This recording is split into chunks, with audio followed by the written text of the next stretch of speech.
إن الحمد لله نحمده ونستعينه ونستغفره ونعوذ بالله من شرور أنفسنا ومن سيئات أعمالنا. من يهده الله فلا مضل له ومن يضلل فلا هادي له. وأشهد أن لا إله إلا الله وحده لا شريك له. وأشهد أن محمدا عبده ورسوله أرسله بالهدى ودين الحق ليظهره على الدين كله ولو كره المشركون. اللهم صل على محمد وعلى آل محمد كما صليت على إبراهيم وعلى آل إبراهيم إنك حميد مجيد. اللهم بارك على محمد وعلى آل محمد كما باركت على إبراهيم وعلى آل إبراهيم في العالمين إنك حميد مجيد. أما بعد فإن خير الكلام كلام الله وخير الهدي هدي محمد صلى الله عليه وسلم وشر الأمور محدثاتها وكل محدثة بدعة وكل بدعة ضلالة وكل ضلالة في النار. أيها الناس، أوصيكم عباد الله وإياي أولا بتقوى الله. أعوذ بالله من الشيطان الرجيم. يا أيها الذين آمنوا اتقوا الله حق تقاته ولا تموتن إلا وأنتم مسلمون. يا أيها الذين آمنوا اتقوا الله وقولوا قولا سديدا يصلح لكم أعمالكم ويغفر لكم ذنوبكم ومن يطع الله ورسوله فقد فاز فوزا عظيما. يا أيها الناس اتقوا ربكم الذي خلقكم من نفس واحدة وخلق منها زوجها وبث منهما رجالا كثيرا ونساء واتقوا الله الذي تساءلون به والأرحام إن الله كان عليكم رقيبا. അള്ളാഹുവിന്റെ സത്യവിശ്വാസികളായ അടിമകൾ, ഉടമസ്ഥനായ അള്ളാഹുവിന്റെ വിധിവിലക്കുകൾ സൂക്ഷിച്ചുകൊണ്ട് ജീവിക്കുവാനും അതിൽ കൂടി ദുനിയാവിലും നാളെ ആഖിറത്തിലും വിജയം കരസ്ഥമാക്കുവാനും ആദ്യമായി എന്നോടും തുടർന്ന് നിങ്ങൾ ഓരോരുത്തരോടും ഉപദേശിക്കുന്നു, വസിയ്യത്ത് ചെയ്യുന്നു. അല്ലാഹു സുബ്ഹാനഹു വ തആല ഈ ദുനിയാവിന്റെ തുടക്കം മുതൽ ഇന്ന് ഈ ദിവസം വരെ ഒരു തരത്തിലുള്ള മാറ്റിത്തിരുത്തലും വരുത്താതെ എന്തെങ്കിലും ഒരു വ്യത്യാസങ്ങൾ ഉണ്ടാക്കാതെ അന്ന് തൊട്ട് ഇന്ന് വരെ തീരുമാനിച്ചുറപ്പിച്ച ഒറ്റ ഒരു സംഗതിയേ ഉള്ളൂ, അത് ലാ ഇലാഹ ഇല്ലല്ലാഹു ആണ്. ആദം അലൈഹിസ്സലാത്തു വസ്സലാം തൊട്ട് ഈ 2025 മെയ് മാസം 2-ാം തീയതി വരെ ആ കലിമത്ത് തൗഹീദിന് ഒരു മാറ്റവും അല്ലാഹുവിന്റെ ഭാഗത്ത് നിന്നും ഉണ്ടായിട്ടില്ല. എന്നാൽ ശരീഅത്തിന്റെ മറ്റ് നിയമങ്ങളോ അതിൽ പല മാറ്റങ്ങളും സംഭവിച്ചിട്ടുണ്ട്. ആദം അലൈഹിസ്സലാത്തു വസ്സലാമിന്റെ കാലഘട്ടത്തിൽ ജീവിച്ച അദ്ദേഹത്തിന്റെ മക്കളായ അന്നത്തെ മുസ്ലിമീങ്ങൾ, മുഅ്മിനീങ്ങൾ, അവരുടെ പ്രഖ്യാപനം ലാ ഇലാഹ ഇല്ലല്ലാഹ് ആദമു നബിയുല്ലാഹ് എന്നാണ്. നമ്മൾ ഇന്ന് ലാ ഇലാഹ ഇല്ലല്ലാഹ് മുഹമ്മദുർ റസൂലുള്ളാഹി എന്ന് പറയുന്ന പോലെ ആദമു നബിയുല്ലാഹ് എന്ന് പറഞ്ഞാൽ അന്ന് ആദം അലൈഹിസ്സലാത്തു വസ്സലാം എന്ന നബിക്ക് അല്ലാഹു അവതരിപ്പിച്ചു കൊടുത്ത ശരീഅത്തിന്റെ നിയമങ്ങൾ നമ്മൾ പാലിച്ചുകൊണ്ട് ജീവിക്കും എന്ന പ്രഖ്യാപനമാണ്. അത് കഴിഞ്ഞു ഈസ അലൈഹിസ്സലാത്തു വസ്സലാം നബിയായി വന്നു. അന്ന് അദ്ദേഹം ആൾക്കാരോട് പറഞ്ഞു ലാ ഇലാഹ ഇല്ലല്ലാഹ് ശീസുൻ നബിയുല്ലാഹ്. കലിമത്തിന് മാറ്റമില്ല, ശരീഅത്തിന്റെ വാക്ക് മാറി. അത് കഴിഞ്ഞ് നൂഹ് നബി അലൈഹിസ്സലാത്തു വസ്സലാം ആദ്യത്തെ റസൂലായി വന്നു. അന്നത്തെ ആളുകളുടെ പ്രഖ്യാപനം ലാ ഇലാഹ ഇല്ലല്ലാഹ് നൂഹുൻ റസൂലുള്ളാഹ്. കലിമക്ക് മാറ്റമില്ല, ശരീഅത്തിന്റെ പ്രഖ്യാപനത്തിന് മാറ്റം വന്നു. പിന്നങ്ങോട്ട് ലാ ഇലാഹ ഇല്ലല്ലാഹ് ഇബ്രാഹീം റസൂലുള്ളാഹ്, ലാ ഇലാഹ ഇല്ലല്ലാഹ് മൂസ റസൂലുള്ളാഹ്, ലാ ഇലാഹ ഇല്ലല്ലാഹ് ഈസ റസൂലുള്ളാഹ്, ലാ ഇലാഹ ഇല്ലല്ലാഹ് മുഹമ്മദുർ റസൂലുള്ളാഹ്. എല്ലാത്തിന്റെയും തുടക്കത്തിൽ കലിമത്തുൽ തൗഹീദ് ഒന്നാണ്. പക്ഷെ ശരീഅത്തിന്റെ പ്രഖ്യാപനങ്ങളിൽ മാറ്റമുണ്ട്. ഇനി ഇലാ യൗമിൽ ഖിയാമ, അന്ത്യനാൾ വരെ മനുഷ്യർക്കും ജിന്നുകൾക്കും ഒരു പ്രഖ്യാപനം മാത്രമേ ഉള്ളൂ, ലാ ഇലാഹ ഇല്ലല്ലാഹ് മുഹമ്മദുർ റസൂലുള്ളാഹ്. എന്തുകൊണ്ട്? ഇനി ഒരു പുതിയ ശരീഅത്ത് വരികയില്ല. മുഹമ്മദ് സല്ലല്ലാഹു അലൈഹി വസല്ലം അവസാനത്തെ നബിയും അവസാനത്തെ റസൂലുമാണ്. അപ്പൊ തുടക്കം തൊട്ട് ഇന്ന് വരെ ആളുകൾ ഈ ഒറ്റ പ്രഖ്യാപനത്തിലായിരുന്നു എന്ന് പറയാൻ കാരണം അല്ലാഹു പറഞ്ഞു, വഖദാ റബ്ബുക അല്ലാ തഅബുദൂ ഇല്ലാ ഇയ്യാഹ്. വഖദാ റബ്ബുക, നിന്റെ റബ്ബ് തീരുമാനിച്ച് ഉറപ്പിച്ച സംഗതിയാണ്. അല്ലാ തഅബുദൂ ഇല്ലാ ഇയ്യാഹ്, അല്ലാഹുവിനെ അല്ലാതെ നിങ്ങൾ ആരാധിക്കരുത്, ഇബാദത്ത് ചെയ്യരുത് എന്നത് അല്ലാഹുവിന്റെ തീരുമാനമാണ്. ഒരു കാരണവശാലും ഇലാ യൗമിൽ ഖിയാമ അതിൽ മാറ്റങ്ങൾ വരൂല. ലോകത്ത് വന്ന മുഴുവൻ നബിമാരും റസൂലുകളും ഇത് തന്നെയാണ് പറഞ്ഞത് എന്നും അല്ലാഹു പറഞ്ഞു. വലഖദ് ബഅത്നാ ഫീ കുല്ലി ഉമ്മത്തിൻ റസൂലാ, ദുനിയാവിൽ വന്ന എല്ലാ ഉമ്മത്തിലും എല്ലാ സമൂഹങ്ങളിലും ഒന്നുകിൽ നബിമാരെ അല്ലെങ്കിൽ റസൂലുകളെ അല്ലാഹു അയച്ചിട്ടുണ്ട്. ഇവരൊക്കെയും അതാത് കാലഘട്ടങ്ങളിൽ ജീവിച്ച മനുഷ്യനോട് പറഞ്ഞത് അനിഅ്ബുദുല്ലാഹ വജ്തനിബുത് താഗൂത്ത്. അനിഅ്ബുദുല്ലാഹ്, നിങ്ങൾ അല്ലാഹുവിനെ മാത്രമേ ഇബാദത്ത് ചെയ്യാവൂ. വജ്തനിബുത് താഗൂത്ത്, താഗൂത്തുകളെ നിങ്ങൾ ഒഴിവാക്കുകയും ചെയ്യണം. ആരാണ് താഗൂത്ത്? അല്ലാഹുവിന് പുറമെ ആളുകൾ ആരാധിക്കുകയും ദുആ ചെയ്യുകയും സഹായം തേടുകയും ചെയ്ത വസ്തുക്കൾ, വ്യക്തികൾ, ശക്തികൾ, ഇതൊക്കെയാണ് താഗൂത്ത് എന്ന് പറയുക. അത് നിങ്ങൾ ഒഴിവാക്കണം, എന്നിട്ട് അല്ലാഹുക്ക് മാത്രം ഇബാദത്ത് ചെയ്യണം എന്ന് ഓരോ കാലഘട്ടത്തിലും ഞാൻ നബിമാരെയും റസൂലിനെയും അയച്ചു പറയിപ്പിച്ചിട്ടുണ്ട് എന്ന് അല്ലാഹു സുബ്ഹാനഹു വ തആല പറഞ്ഞു. റസൂലുള്ളാഹി സ്വല്ലല്ലാഹു അലൈഹി വസല്ലം തങ്ങൾ പറഞ്ഞു, ഖൈറു ദുആഇ ദുആഉ യൗമി അറഫ. അടിമകൾ അല്ലാഹുവിനോട് ചെയ്യുന്ന ദുആകളിൽ ഏറ്റവും ഉന്നതമായ ദുആ അറഫ ദിവസത്തിലുള്ള അറഫ മൈതാനിയിൽ വെച്ച് നടക്കുന്ന ദുആയാണ്. അല്ലാഹു തൗഫീഖ് നസീബാക്കി തരട്ടെ. അതിനോടൊപ്പം റസൂലുള്ളാഹി സ്വല്ലല്ലാഹു അലൈഹി വസല്ലം ചേർത്ത് പറഞ്ഞു, വഖൈറു മാ ഖുൽതു അന വന്നബിയ്യൂന മിൻ ഖബ്ലി. ഞാനും എനിക്ക് മുമ്പ് വന്ന മുഴുവൻ നബിമാരും പറഞ്ഞ വാചകങ്ങളിൽ ഏറ്റവും ഉത്തമമായ വാചകം ലാ ഇലാഹ ഇല്ലല്ലാഹു വഹ്ദഹു ലാ ശരീക ലഹു ലഹുൽ മുൽക്കു വലഹുൽ ഹംദു വഹുവ അലാ കുല്ലി ഷൈഇൻ ഖദീർ. ഇതാണ് എല്ലാ നബിമാരും ലോകത്ത് വന്ന് പറഞ്ഞ ഏറ്റവും നല്ല വാക്ക്, ലാ ഇലാഹ ഇല്ലല്ലാഹ്. യഥാർത്ഥത്തിൽ ആരാധിക്കപ്പെടേണ്ടവനായി അല്ലാഹു അല്ലാതെ വേറെ ആരുമില്ല. വഹ്ദഹു, അവൻ ഏകനാണ്, അവന് പങ്കുകാരില്ല, അവന് സഹായിയില്ല, അവന് ഇടയാളന്മാരില്ല, അവന് ശുപാർശകരില്ല, അവനിലേക്ക് ചേർക്കുന്ന ആരുമില്ല, ഒന്നുമില്ല. ലാ ശരീക ലഹു, ഒരു പങ്കുകാരനും അവനില്ല. വഹുവ അലാ കുല്ലി ഷൈഇൻ ഖദീർ, അവൻ എല്ലാത്തിലും കഴിവുള്ളവനും ആണ്.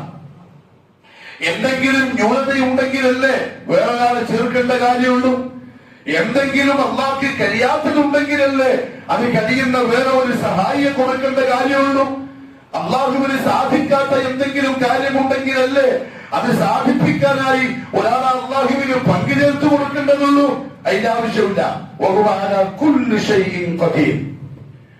ഈ ഒരു പ്രഖ്യാപനത്തിലും ഈ ഒരു അടിത്തറയിലുമാണ് ആദം അലൈഹിസ്സലാത്തു വസ്സലാം തൊട്ട് ഇങ്ങോട്ടുള്ള ആളുകൾ ഏകദേശം 10 നൂറ്റാണ്ട് കാലം, ഒരു നൂറ്റാണ്ടെന്ന് പറഞ്ഞാൽ 100 വർഷക്കാലം, അങ്ങനെ 10 നൂറ്റാണ്ട് കാലം ഭൂമിയിൽ ജീവിച്ച മനുഷ്യർ ഈ ഒരൊറ്റ പ്രഖ്യാപനത്തിലായിരുന്നു. ഒരു മാറ്റവും അതിന് വന്നിട്ടില്ല, ഒരാളും അത് തിരുത്തിയില്ല. ആ പ്രഖ്യാപനത്തിൽ നിന്ന് ആരും പിറകോട്ട് പോയില്ല, ന്യൂനതകൾ വന്നില്ല, അപാകതകൾ ഉണ്ടായില്ല, തെറ്റുകൾ സംഭവിച്ചില്ല. അതിനെതിരായി ദുനിയാവിൽ ആരും പറഞ്ഞതുമില്ല, പ്രവർത്തിച്ചതുമില്ല. കാരണം നാസു ഉമ്മത്തൻ വാഹിദ, ഒരൊറ്റ സമൂഹം. എന്നാൽ ഓരോ ആ സമൂഹങ്ങളുടെ എല്ലാം പ്രഖ്യാപനം ലാ ഇലാഹ ഇല്ല ഇല്ലല്ലാഹ് ഉമ്മതൻ വാഹിദ. മറ്റൊരായത്തിൽ അല്ലാഹു പറഞ്ഞു വമാ കാന അന്നാസു ഇല്ലാ ഉമ്മതൻ വാഹിദ. ജനങ്ങൾ ഒറ്റ കൂട്ടമേ ഉണ്ടായിട്ടുള്ളൂ, വേറെ ഒന്നും അവർക്കിടെ ഉണ്ടായിട്ടില്ല. പിന്നെ എങ്ങനെയാണ് ലാ ഇലാഹ ഇല്ലല്ലാഹിനെതിരായിട്ടുള്ള കാര്യങ്ങൾ ഭൂമിയിൽ സംഭവിച്ചത് എന്ന് പറഞ്ഞാൽ അല്ലാഹു അല്ലാത്തവരോട് സഹായം തേടുന്ന ആളുകൾ ഉണ്ടായതെപ്പോഴാണ്? അല്ലാഹു അല്ലാത്തവരോട് അവരുടെ ആവശ്യങ്ങൾ പറയുന്ന ആളുകൾ ഉണ്ടായതെപ്പോഴാണ്? അല്ലാഹുവിലേക്ക് അടുക്കാനായി ഇടയാളന്മാരെ ഉണ്ടാക്കി ആ കലിമത്തിന്റെ വിരുദ്ധം കാണിച്ചവർ ഉണ്ടായതെപ്പോഴാണ്? അല്ലാഹു അല്ലാത്തവരെ അല്ലാഹുവിന്റെ അടുക്കൽ നമുക്കുള്ള ശുപാർശകരായി സ്വീകരിച്ച് ആ കലിമത്തിന്റെ അർത്ഥത്തെ മാറ്റിയവർ ഉണ്ടായത് എപ്പോഴാണ്? ഇത് ഉമ്മത്തറിയണം. എന്തുകൊണ്ടെന്ന് വെച്ചാൽ ഈ വർത്തമാന കാലത്ത് പോലും വിവര സാങ്കേതിക രംഗത്ത് ഇന്ന് മനുഷ്യന്മാര് ഉന്നത നിലവാരം പുലർത്തുന്ന ഈ പുതിയ കാലത്ത് പോലും മരിച്ച് മൺമറഞ്ഞു പോയ ആളുകളെ കബറടക്കം ചെയ്യപ്പെട്ട കബറിന് ഭൂമാല വിരിച്ച് അതിന്റെ ചുറ്റുഭാഗത്ത് ദപ്പമുട്ടി അവരെ ആദരിച്ചും ആരാധിച്ചും അവരിപ്പോഴും നമ്മുടെ കാര്യങ്ങൾ കേൾക്കും, കാണും, അറിയും, നമ്മുടെ ആവശ്യങ്ങൾ പൂർത്തിയാക്കി തരുമെന്ന അന്ധവിശ്വാസവും അബദ്ധവിശ്വാസവും പേറി ജീവിക്കുന്ന മനുഷ്യർ നമ്മന്റെ മൂക്കിന്റെ തുമ്പത്തുണ്ട്. ഇപ്പോഴും ഈ 2025 കാലത്തും കാര്യങ്ങൾ അറിയാൻ, ഇസ്ലാമിന്റെ സത്യാവസ്ഥ മനസ്സിലാക്കാൻ, ദീനുൽ ഇസ്ലാമിന്റെ ആദർശം അറിയാൻ ഒരൊറ്റ വിരൽത്തുമ്പിന്റെ ഒരു ബട്ടൺ അമർത്തിയാൽ മതി എന്ന ഈ പുതിയ കാലത്ത് പോലും ഇത്തരം പമ്പര വ്യക്തികളായി അന്ധവിശ്വാസികളായി മരിച്ച മയ്യത്തുകളെ പൂജിക്കുന്ന വിവരദോഷികൾ നമ്മുടെ നാട്ടിലുണ്ടെന്ന് പറഞ്ഞാൽ അവർക്ക് ദീനുൽ ഇസ്ലാം എത്തിയിട്ടില്ല എന്നർത്ഥം. അവർ ഇസ്ലാമിനെ ഇപ്പോഴും അറിയേണ്ട പോലെ അറിഞ്ഞിട്ടില്ല എന്നർത്ഥം. അവര് പണ്ടെന്നോ കണ്ട പോലെ കേട്ട പോലെ അറിഞ്ഞ പോലെ ഇങ്ങനെ ആവശ്യങ്ങളും ആചാരവും പേരും നടക്കുക. ഒരു വിഭാഗം ചൂഷകവർഗം, ഒരു വിഭാഗം വഞ്ചകന്മാര്, ചതിയന്മാര്, ചിലപ്പോ ഉസ്താദുമാരെന്നവർക്ക് പേര് പറയാം, അല്ലെങ്കിൽ ഖതീബന്മാരെന്ന് പേര് പറയാം, അല്ലെങ്കിൽ ഖാദിമാരെന്ന് പേര് പറയാം. ഈ അബദ്ധ വിശ്വാസം പേരുന്ന തെമ്മാടിത്തരം കണ്ടിട്ട് പോലും ജൂതന്മാരുണ്ടാക്കിയെടുത്ത, ഷിയാക്കൾ ഉണ്ടാക്കിയെടുത്ത, പിശാചിന്റെ തന്ത്രം ജയിച്ചുണ്ടാക്കപ്പെട്ട കബർബൂത്തുകൾക്ക് ഓഷാന പാടുന്ന വിവരദോഷികളായ ഉസ്താദുമാര്, ഖാദിമാര്, ഖതീബന്മാര് അവർക്ക് ദീനൊട്ട് പറഞ്ഞു കൊടുക്കുന്നില്ല. ഇത് പറയാതിരിക്കാൻ കഴിയൂല. അതും ഈ പുതിയ കാലത്ത് അങ്ങ് അമേരിക്കയിൽ നടക്കുന്ന കാര്യം സെക്കൻഡ് വെച്ചുകൂടെ അറിയുന്ന മനുഷ്യന്മാര്, അങ്ങ് ഇസ്രായേൽ നടക്കുന്ന തീറ്റാനയെ പറ്റി മിനിറ്റുകൾ വെച്ച് ഇവിടെ ആൾക്കാർ അറിയുന്നു. ഇത്രത്തോളം അറിയാനുള്ള അവസ്ഥകളിൽ സൗകര്യവും അള്ളാഹു നമുക്ക് ഉണ്ടാക്കി തന്നിട്ട് ലാ ഇലാഹ ഇല്ലല്ലാഹിന്റെ യാഥാർത്ഥ്യം അറിയാൻ ഇപ്പോഴും മനുഷ്യന്മാർക്ക് കഴിയില്ല എന്ന് പറഞ്ഞാൽ ശൈത്താൻ അത്ര വിരിഞ്ഞ് മുറുക്കിയിരിക്കുന്നു അവരെ. അതിൽ നിന്നൊരു മോചനം ഈ ഉമ്മത്ത് നേടിയെടുക്കാതെ ദുനിയാവിലെ എത്ര വലിയ സ്ഥാനത്ത് ഉമ്മത്തെത്തിയാലും കാര്യമില്ല. കോളേജുകൾ, യൂണിവേഴ്സിറ്റികൾ, MBBS-കാര്, IPS-കാര്, IAS-കാര്, എഞ്ചിനീയർമാര്, ആണും പെണ്ണും ഇത് കോടിക്കണക്കിന് ഉണ്ടാക്കിയാലും ലാ ഇലാഹ ഇല്ലല്ലാഹ് അറിയാതെ ഒരു ചുക്കും സംഭവിക്കാൻ പോകുന്നില്ല. കാനന്നാസു ഉമ്മത്തൻ വാഹിദ, ഒറ്റ ഖൗമേ ദുനിയാവിൽ ഉണ്ടായിട്ടുള്ളൂ. അല്ലാഹുവിനെ മാത്രം പഠിക്കുന്ന, അല്ലാഹുവിനോട് മാത്രം ദുആ ചെയ്യുന്ന, അല്ലാഹുവിനോട് മാത്രം സഹായം തേടുന്ന ഒരൊറ്റ ഖൗമ് ഫഖ്തലഫു, അവര് മാറി. പ്രിയപ്പെട്ടവരെ, മാറിയത് എങ്ങനെ? എന്റെ ശബ്ദം കേൾക്കുന്ന ചെറുപ്പക്കാരെങ്കിലും ചിന്തിക്കണം. ഹിന്ദുമതം വന്നപ്പോ അതിലേക്ക് മാറിയതാണോ? ക്രൈസ്തവ മതം ഉണ്ടായപ്പോ അതിലേക്ക് മാറിയതാണോ? ജൂത മജൂസികൾ വന്നപ്പം അതിലേക്ക് മാറിയതാണോ? അതല്ല നിരീശ്വരവാദികളെ പോലത്തെ മതമില്ലാത്ത മതക്കാര് വന്നപ്പോൾ അതിലേക്ക് മാറിയതാണോ? അല്ല, അതൊന്നും ഒന്നുണ്ടായില്ല. അതൊക്കെ ഈ അടുത്ത കാലഘട്ടങ്ങളിൽ ചില ആളുകൾ ഉണ്ടാക്കിയെടുത്ത പ്രത്യേക ശാസ്ത്രങ്ങളാണ്, ചില ആളുകളുടെ ചിന്തകള്, ചില ആളുകൾ എഴുതി വെച്ച പുസ്തകങ്ങൾ, അതിനെ ആധാരമാക്കിയിട്ടുള്ള ചില രീതികൾ, ചില മതങ്ങൾ. അതൊന്നും വന്നില്ല. പിന്നെ അല്ലാഹു സുബ്ഹാനഹു വ തആല ഫഖ്തലഫു, ഒറ്റ സമുദായമായിരുന്ന ലാ ഇലാഹ ഇല്ലല്ലാഹ് എന്ന കലിമത്ത് തൗഹീദിന്റെ പ്രഖ്യാപനത്തിലായിരുന്നവർ മാറി എന്ന് പറഞ്ഞത് എപ്പോഴാണ്, എങ്ങനെയാണ്? അത് ഉമ്മത്തറിയണം. മാറിയത് ആദം അലൈഹിസ്സലാത്തു വസ്സലാമിന് ശേഷം 10 ഖുറൂൻ 10 നൂറ്റാണ്ടുകൾക്ക് ശേഷമാണ്. 10 തലമുറകൾക്ക് ശേഷം. ഒരു തലമുറ എന്ന് പറഞ്ഞാൽ 100 കൊല്ലം. അങ്ങനത്തെ 10 നൂറ്റാണ്ടുകൾക്ക് ശേഷമാണ് ആ മാറ്റം സംഭവിക്കുന്നത്. എന്താണ് സംഭവിച്ച മാറ്റം? മതങ്ങൾ ഉണ്ടായതല്ല. ചരിത്രം പരിശോധിച്ചാൽ മതി. നമ്മൾ ഇന്ന് മുസ്ലിമീങ്ങള് മുസ്ലിമിൽ കാഫിർ എന്ന വേർതിരിവ് കാണുമ്പോൾ, അത് വായിക്കുമ്പോൾ, കേൾക്കുമ്പോൾ നമ്മുടെ മനസ്സിൽ ആദ്യം ഓടിയെത്തുക ആ ഇസ്ലാം മതം, ഹിന്ദു മതം, ക്രിസ്തു മതം, ജൂതമതം, മജൂസി മതം. അന്നുണ്ടായത് അങ്ങനെയല്ല. നൂഹ് നബി അലൈഹിസ്സലാത്തു വസ്സലാമിന്റെ കാലത്താണ് ആ ഉത്തമ ഒറ്റ പ്രഖ്യാപനത്തിൽ ഉണ്ടായിരുന്നവർക്ക് മാറ്റം സംഭവിക്കുന്നത്. മാറ്റം ഉണ്ടാവാൻ ഒരു കാരണമുണ്ടായി. 10ാമത്തെ നൂറ്റാണ്ടുകാർക്ക് ഇടയിൽ സംഗീതവും വ്യഭിചാരവും വർദ്ധിച്ചു. അല്ലാമ ഇബ്നു കസീർ റഹിമഹുല്ലാഹു തആല താരീഖ് വിശദീകരിക്കാൻ സംഗീതവും മദ്യപാനവും വ്യഭിചാരവും, അതായത് ഇന്നും സമൂഹത്തിൽ നടമാടിക്കൊണ്ടിരിക്കുന്ന വിപത്തുകൾ, തോന്നിവാസങ്ങൾ, തെമ്മാടിത്തരങ്ങൾ, അത് പിശാചിന്റെ വകയായിട്ടുണ്ടാക്കപ്പെട്ട ഒരു വസ്വാസ ശൈത്താന്റെ ജോലിയല്ല. വ്യഭിചരിപ്പിക്കലല്ല ശൈത്താന്റെ ലക്ഷ്യം. കള്ളുകുടിപ്പിക്കലല്ല ശൈത്താന്റെ ലക്ഷ്യം. ആളുകൾക്കിടയിൽ സംഗീതം കേൾപ്പിച്ച് സുഖിപ്പിക്കലല്ല ശൈത്താന്റെ ലക്ഷ്യം. ഈ തെമ്മാടിത്തരങ്ങൾ ഉണ്ടാക്കുകയും അതിന്റെ പിറകിൽ ഈ പ്രഖ്യാപനത്തെ പൊളിക്കുകയും ചെയ്യുക എന്നതായിരുന്നു പിശാചിന്റെ ലക്ഷ്യം. ശൈത്താൻ വിജയിച്ചു. മദ്യപിച്ച് വ്യഭിചരിച്ച് ലക്കികെട്ട് തെമ്മാടിത്തരങ്ങളിൽ മുഴുകി ജീവിച്ച ആ നൂഹ് നബി അലൈഹിസ്സലാത്തു വസ്സലാം റസൂലായി നിയോഗിതനാകുന്ന 10ാമത്തെ നൂറ്റാണ്ട് കാലം ചില ഉലമാക്കൾ രംഗപ്രവേശനം ചെയ്തു. ചില പണ്ഡിതന്മാർ, അള്ളാഹുവിനെ സൂക്ഷിക്കുന്ന തഖ്വയുള്ള സ്വാലിഹീങ്ങളായ വത്ത്, സുവാഅ്, യഊസ്, യഊഖ്, നസ്ർ എന്നൊക്കെ പരിശുദ്ധ ഖുർആൻ പറഞ്ഞ പോലെ പേരുകളുള്ള 5ഓളം വരുന്ന ഉലമാക്കൾ രംഗപ്രവേശനം ചെയ്തു. അവരെ ആളുകൾക്കിടയിൽ ശക്തമായ പ്രബോധന പ്രവർത്തനങ്ങൾ തുടങ്ങി. ആളുകളെ ഉപദേശിക്കാൻ തുടങ്ങി. അവരിപ്പം ചെയ്തുകൊണ്ടിരിക്കുന്ന തെമ്മാടിത്തരങ്ങളുടെ ശിക്ഷകൾ പറഞ്ഞവരെ ഭയപ്പെടുത്തി നേർവഴിയിലേക്ക് കൊണ്ടുവരാൻ ശ്രമിച്ചു.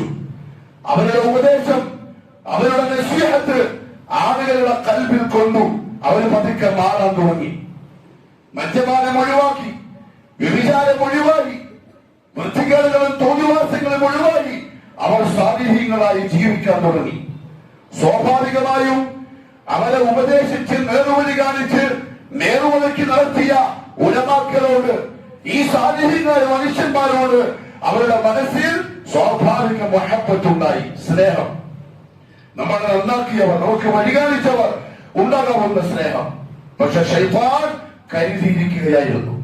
കാരണം ഇവരെ ഈ പ്രഖ്യാപനത്തിൽ നിന്നും തെറ്റിക്കണം. അതാണ് ശൈത്താന്റെ ലക്ഷ്യം.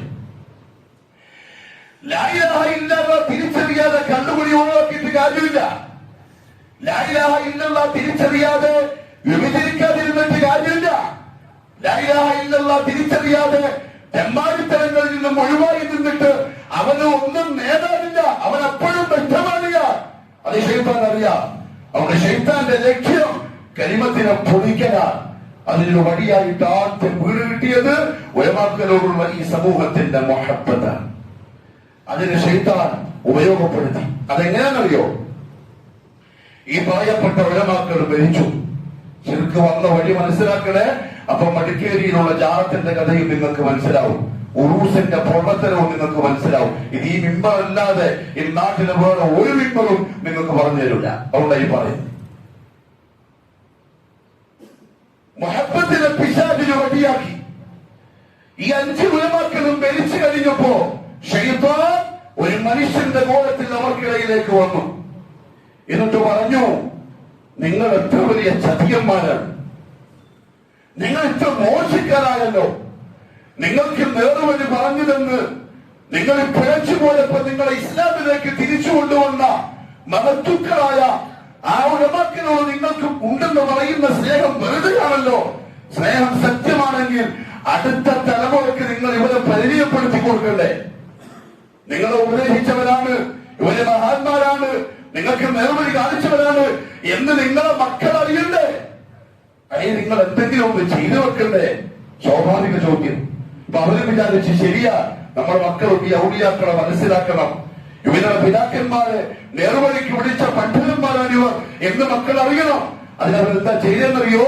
ഈ 5 മഹത്തുക്കളുടെയും കബറിനടുത്ത് ഈ കബറുകളെ അടയാളപ്പെടുത്തുന്ന പ്രത്യേകം ചില അടയാളങ്ങൾ, കല്ലുകളോ കമ്പുകളോ മാറ്റിവെച്ചു. ഒന്നും ചെയ്തില്ല, ചുരുക്കൊന്നുമില്ല. പൂമാലയിട്ടില്ല, മുല്ലപ്പൂ ഇട്ടിട്ടില്ല, തെപ്പ് കൂട്ടിയിട്ടില്ല, തലയ്ക്കെട്ട് കെട്ടിയ കന്തുവയിട്ട മൗലാമാര് വന്ന് പാട്ട് പാടിയിട്ടില്ല, ആൾക്കാരെ കൊണ്ട് പാട്ട് പാടിപ്പിച്ചിട്ടില്ല. അങ്ങനത്തെ ഒരു പരിപാടിയൊന്നുമില്ല. ആ കല്ല് നാട്ടിവെച്ച അവർ ഇതിനെപ്പറ്റി ചിന്തിച്ചിട്ട് പോലുമില്ല. പിശാചിന് അവന് ചിന്തിക്കല് വിഷയമല്ല. പിശാച് കാണുന്നത് ഇനി വരാനിരിക്കുന്ന ഉമ്മത്തിനെയാണ്. ആ കാലം കഴിഞ്ഞു. ഇവരുടെ മക്കൾ വളർന്ന് വലുതായി. ഇവര് നോക്കുമ്പം ഖബർസ്ഥാനിൽ ചില ഖബറുകൾ മാത്രം പ്രത്യേകം അടയാളപ്പെടുത്തി വെച്ചിരിക്കുന്നു. ശേഷം മനുഷ്യകുലത്തിൽ വന്നു ചോദിച്ചു ഇവരോട്, ഇതെന്താ ഈ ഖബറുകൾക്കിടയിൽ ഈ 5 ഖബറുകൾ മാത്രമല്ല പ്രത്യേകത? അത് മാത്രമല്ല നിങ്ങളുടെ പിതാക്കന്മാർ ഇങ്ങനെ അടയാളപ്പെടുത്തി വെച്ചിരിക്കുന്നത്? അവര് പറഞ്ഞു, ഇതൊക്കെ വലിയ മഹാന്മാരുടെ ഖബറുകളാണ്. നമ്മുടെ പിതാമഹന്മാരെ ഒഴിവിലച്ചു പോയപ്പോ അവരെ നേറുവഴിക്ക് നടത്താനായി ഉപദേശിച്ച് പരിശ്രമിച്ച് പ്രബോധനം ചെയ്ത ആളുകളാണിവർ. ഇത് അവരുടെ ഖബറുകളാണ് നമുക്കറിയാനായി പിതാക്കന്മാര് അടയാളപ്പെടുത്തി വെച്ചതാണ്.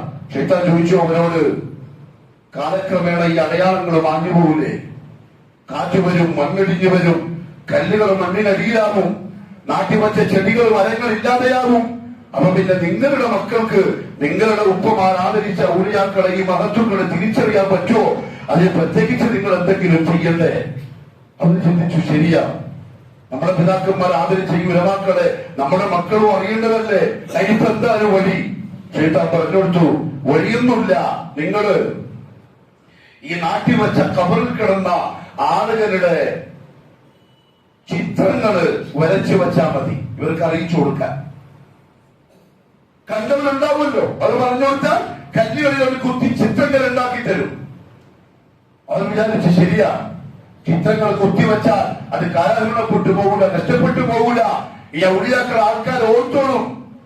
ആ ജനത വേറെ ഒന്നും ചിന്തിക്കുന്നില്ല. ഈ ഖബറിലെത്തി പിന്നെ ആൾക്കാർ വരുന്നോ, അവിടെ ദർഫ് മുട്ടുന്നോ, അതിന്റെ ചുറ്റുഭാഗത്ത് ഇത്തികാഫിരിക്കുന്നോ, അവിടെ ഊസുണ്ടാകുന്നോ എന്നും ആ ആളുകളെ ചിന്തിക്കുന്നേയില്ല. അവരാണ് ചിന്തിച്ചത് അവരുടെ മക്കൾക്കും ഈ ഔലിയാക്കളെ തിരിച്ചറിയണം. അവർ കണ്ടറിവിലും കേട്ടറിവിലുള്ള ചിത്രങ്ങളെ കല്ലിൽ അടയാളപ്പെടുത്തി മരത്തടികളിൽ കൊത്തി പണിയെടുത്ത് ആ ഖബറിനെടുത്ത് വെച്ചു. ആ തലമുറയും കഴിഞ്ഞു. 3ാമത്തെ തലമുറ വന്നു. ശൈത്താൻ ചോദിച്ചു, ഇവരൊക്കെ ആരാന്നറിയോ? ഈ കാണുന്നതൊക്കെ ആരാന്നറിയോ? ഇവരൊക്കെ നിങ്ങളുടെ പിതാക്കന്മാര് ആദരിച്ചിരുന്ന, സ്നേഹിച്ചിരുന്ന മഹത്തുക്കളായ ആളുകളാണ്, ഔലിയാക്കളാണ്. അവർ ഈ ചിത്രങ്ങളും ഈ ബിംബങ്ങളിലൂടെ ഉണ്ടാക്കി വെച്ചെന്തിനാണെന്നറിയോ? അവരവരുടെ ആവശ്യങ്ങൾ എന്തെങ്കിലും വരുമ്പോ, എന്തെങ്കിലും ബുദ്ധിമുട്ട് പ്രയാസങ്ങൾ വരുമ്പോ ഇവിടെ വരികയാണ് പതിവ്. എന്നിട്ട് ആ ഖബറിനടുത്ത് അവർ എത്തിക്കാത്തിരിക്കും. എന്നിട്ട് ഇവരോട് അവരുടെ പ്രശ്നങ്ങൾ പറയും. ഈ ഔലിയാക്കളും ഈ മഹത്തുക്കളും ഇവരുടെ പ്രശ്നങ്ങൾ അള്ളാഹുവിന്റെ അടുത്ത് എത്തിക്കും, അള്ളാഹിന്റെ അടുത്ത് ശുപാർശകളായി പോകും. അങ്ങനെയാ അവർ ചെയ്തത്, അതിനു വേണ്ടിയാ ഇങ്ങനെ ഉണ്ടാക്കി വെച്ചത്. ആ തലമുറ അത് ഏറ്റെടുത്തു, അവരിങ്ങനെ ചെയ്യാനും തുടങ്ങി. അതായിരുന്നു ശൈത്താന്റെ ലക്ഷ്യം. അത് വന്നതോടുകൂടി അല്ലാഹു സുബ്ഹാനഹു വ തആല പറഞ്ഞു, ഫഖ്തലഫു. അവർ ഏതൊരു കലിമത്തിൽ പ്രഖ്യാപനത്തിലാണ് ഉണ്ടായിരുന്നത്, അതിൽ നിന്നും അവർ മാറി. അവർ കുഫറിലേക്കും ശിർക്കിലേക്കും എത്തപ്പെട്ടു. ഇവിടെ മാറാനുള്ള കാരണം അല്ലാഹു പറഞ്ഞത് പുതിയ മതം വന്നതല്ല, എന്തെങ്കിലും പുതിയ പ്രത്യയശാസ്ത്രം വന്നതല്ല. അപ്പോഴും അവർ മുസ്ലിമീങ്ങളാണ്, അപ്പോഴും അവർ അല്ലാഹുവിനെ വിശ്വസിക്കുന്നവരാണ്, അപ്പോഴും അവർ അല്ലാഹുവോട് ദുആ ചെയ്യുന്നവരാണ്. പക്ഷെ മാറി എന്നല്ല പറഞ്ഞത്, ദുആ ചെയ്യാനും സഹായം തേടാനും അല്ലാഹു അല്ലാത്ത ഈ ഔലിയാക്കളെ ഇടയിൽ കൊണ്ടുവന്നു എന്നതാണ്. അവർ വിശ്വാസത്തിൽ നിന്ന് മാറി, ലാ ഇലാഹ ഇല്ലല്ലാഹ് എന്ന കലിമത്തിൽ നിന്ന് മാറിയപ്പോൾ നൂഹ് നബി അലൈഹിസ്സലാത്തു വസ്സലാമിനെ അല്ലാഹു ആദ്യത്തെ റസൂലായി നിയോഗിച്ചു. അല്ലാഹു പറഞ്ഞു, നൂഹേ, നീ ഈ ജനതയോട് പറയണം, ഇതുവരെ നിങ്ങൾ മുൻകാലഘട്ടങ്ങളിൽ ലാ ഇലാഹ ഇല്ലല്ലാഹ് പ്രഖ്യാപിച്ച് ജീവിച്ച പോലെ ജീവിക്കണം. ഇതിനിടയിൽ നിങ്ങൾ ഇപ്പൊ ഉണ്ടാക്കിയിരിക്കുന്നത് ശിർക്കാണ്, കുഫറാണ്. അതിൽ നിന്ന് മാറണം, അല്ലാഹുവിലേക്ക് മാത്രമായി തിരിയണം. ഇനി അഥവാ നിങ്ങൾ അങ്ങനെ തിരിയുന്നില്ലെങ്കിൽ ഇന്നി ലക്കും നദീറും മുബീൻ, വളരെ ശക്തമായ ശിക്ഷ നിങ്ങളെ പിടികൂടാൻ പോവുകയാ എന്ന മുന്നറിയിപ്പുകാരനാണ് ഞാൻ. നൂഹ് നബി അലൈഹിസ്സലാത്തു വസ്സലാം ആ ജനതക്ക് നസീഹത്ത് കൊടുത്തു. അവർ കേൾക്കാൻ തയ്യാറായില്ല. അവരെ കളിയാക്കി, അവരെ പരിഹസിച്ചു, അവരെ കൊല്ലനെ കുത്തി കുറ്റപ്പെടുത്തി, കല്ലെറിഞ്ഞു അടിച്ചു അവശനാക്കി. അല്ലാഹു സുബ്ഹാനഹു വ തആലയോട് നൂഹ് നബി അലൈഹിസ്സലാത്തു വസ്സലാം അവസാനം പരാതിപ്പെട്ടു, ഏ അല്ലാഹ്, ഈ കാഫിറുകൾ ഇനി നന്നാകുമെന്ന് എനിക്ക് തോന്നുന്നില്ല, നീ അവരെ നശിപ്പിച്ച് കളഞ്ഞേക്ക്. ലാ തദർ അലൽ അർദി മിനൽ കാഫിരീന തയ്യാറ. അല്ലാഹു നൂഹ് നബി അലൈഹിസ്സലാത്തു വസ്സലാം പറഞ്ഞ വാക്ക് പരിശുദ്ധ ഖുർആനിൽ നമ്മൾ കേൾപ്പിച്ചു. അദ്ദേഹം പറഞ്ഞ വാക്ക് എന്താ അറിയോ? ലാ തദർ അലൽ അർദി മിനൽ കാഫിരീന തയ്യാറ. അല്ലാഹുവേ, ഈ കാഫിറുകളെ എഴുതി ഭൂമിയിൽ ബാക്കി വെക്കണ്ട. നൂഹ് അലൈഹിസ്സലാത്തു വസ്സലാം കാഫിർ എന്ന് വിളിച്ചതാരെയാണ്? അന്ന് അല്ലാഹു ഇന്നാന്ന് പറയുന്ന ആരും ഉണ്ടായില്ല. അന്നൊരു പുതിയ മതത്തിന്റെ വക്താക്കളായിട്ട് ആരും ഉണ്ടായില്ല. അന്നൊരു പുതിയ ആശയത്തിന്റെ വക്താക്കളായി ആരും ഉണ്ടായില്ല. നൂഹ് അലൈഹിസ്സലാത്തു വസ്സലാം കാഫിർ എന്ന് വിളിച്ച ജനത അല്ലാഹുവിൽ വിശ്വസിക്കുന്ന, അല്ലാഹുവിനെ അംഗീകരിക്കുന്ന, ലാ ഇലാഹ ഇല്ലല്ലാഹു പറയുന്ന, എന്നാൽ അല്ലാഹുവിലേക്ക് എത്തിച്ചേരാൻ ഈ ഔലിയാക്കളും ആവശ്യമാണ് എന്ന് പറയുന്നവരെയാണ് നൂഹ് അലൈഹിസ്സലാത്തു വസ്സലാം കാഫിർ എന്ന് വിളിച്ചത്. എങ്കിൽ ഇന്ന് 2025 അല്ലാഹു ഉണ്ട്, അല്ലാഹുവാണ് ഖാലിഖ്, അല്ലാഹുവാണ് മാലിക്, അല്ലാഹുവാണ് മുദബ്ബിർ. എന്നാലും അല്ലാഹുവിനെത്താൻ, അല്ലാഹുവോട് ചോദിക്കാൻ, അല്ലാഹു നമ്മളെ സഹായിക്കാൻ ഈ മരിച്ച് മൺമറഞ്ഞു പോയ വലിയകളുടെ ഖബറുകൾ ആവശ്യമാണ്, ഉറൂസ് ആവശ്യമാണ്, ആ ഉറൂസിലെ പരിപാടിയും ആവശ്യമാണ് എന്ന് പറയുന്ന, പ്രഖ്യാപിക്കുന്ന, വിശ്വസിക്കുന്നവരും നൂഹുവിന്റെ ഭാഷയിൽ പറഞ്ഞാൽ കാഫിറുകളും മുർത്തത്തുകളും ആണ്. ഇസ്ലാമുമായി യാതൊരു ബന്ധവുമില്ല. മാത്രമല്ല മറ്റൊരു കാര്യം കൂടി അല്ലാഹു സുബ്ഹാനഹു വ തആല കേൾപ്പിച്ചു. ഈ ആളുകൾ അംഗീകരിക്കാൻ തയ്യാറായില്ല. ഇന്നത്തെ പോലെ നൂഹ് നബിയെ അവരെ കളിയാക്കി പരിഹസിച്ച് തള്ളി. നൂഹ് നബി ശക്തമായി പ്രസംഗിച്ചു. ഖാല റബ്ബി ഇന്നി ദഅഉതു ഖൗമി ലൈലൻ വ നഹാറ. അല്ലാഹുവേ, രാവും പകലും ഞാൻ പറഞ്ഞു എന്റെ ജനതയോട്, നിങ്ങൾ ചെയ്യുന്നത് ശരിയല്ല, ഇത് ഇസ്ലാമിന്റെ ആദർശത്തിനെതിരാണ്. ഖബറുകൂടെ ഇസ്ലാമിലില്ല. ഖബറാളിയോട് ചോദിക്കുന്നത് ഇസ്ലാമല്ല. ഖബർ ദർഗകളെ പൂജിക്കുന്നത് ഇസ്ലാമല്ല. ഭൂമാനവിധിന്റെ ഒപ്പമുട്ടി പാട്ടുപാടി അതിനടുക്കുന്ന പോലീസുകൾ പാടി ഖബറാളിയെ സഹായിയാക്കുന്നത് ഇസ്ലാമിന്റെ ആദർശത്തിൽപ്പെട്ടതല്ല. അത് കുഫറാണ്, ശിർക്കാണ്. അത് ചെയ്താൽ നിങ്ങൾ നരകത്തിൽ പോകും എന്ന് രാവും പകലും അല്ലാഹുവേ ഞാൻ പ്രസംഗിച്ചു. ഞാൻ ഉറക്കെ പരസ്യമായി പ്രഖ്യാപിച്ചു. ഒറ്റയ്ക്കും പോയി കണ്ടു, കൂട്ടത്തിലും പറഞ്ഞു, ടെലിവിഷനിൽ പറഞ്ഞു, മാർക്കറ്റിൽ പോയി പറഞ്ഞു, വീട്ടിൽ പോയിട്ട് പറഞ്ഞു. കാരണം ഇത് പോയാൽ എല്ലാം പോയി. പോയാൽ ജീവിതം നിഷ്ഫലമായി. അതറിയാവുന്ന നൂഹ് അലൈഹിസ്സലാത്തു വസ്സലാം ആ നാട്ടുകാരോട് പറയാൻ പറ്റുന്ന രീതിയിലൊക്കെ പറഞ്ഞു.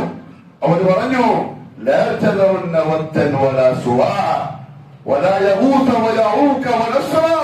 നൂഹേ, നീ എന്ത് പ്രസംഗിച്ചാലും, നീ എത്ര വലിയ തൗഹീദ് പറഞ്ഞാലും, നീ എത്ര ഒച്ചത്തിൽ അല്ലാഹ് മാത്രം മതി എന്ന് പ്രഖ്യാപിച്ചാലും, വദ്ദിനെ, സുവാഇനെ, യഊസിനെ, യഊഖിനെ, നസ്റിനെ, ഈ മഹാന്മാരെ നമ്മൾ ഒഴിവാക്കുന്ന പരിപാടിയേയില്ല.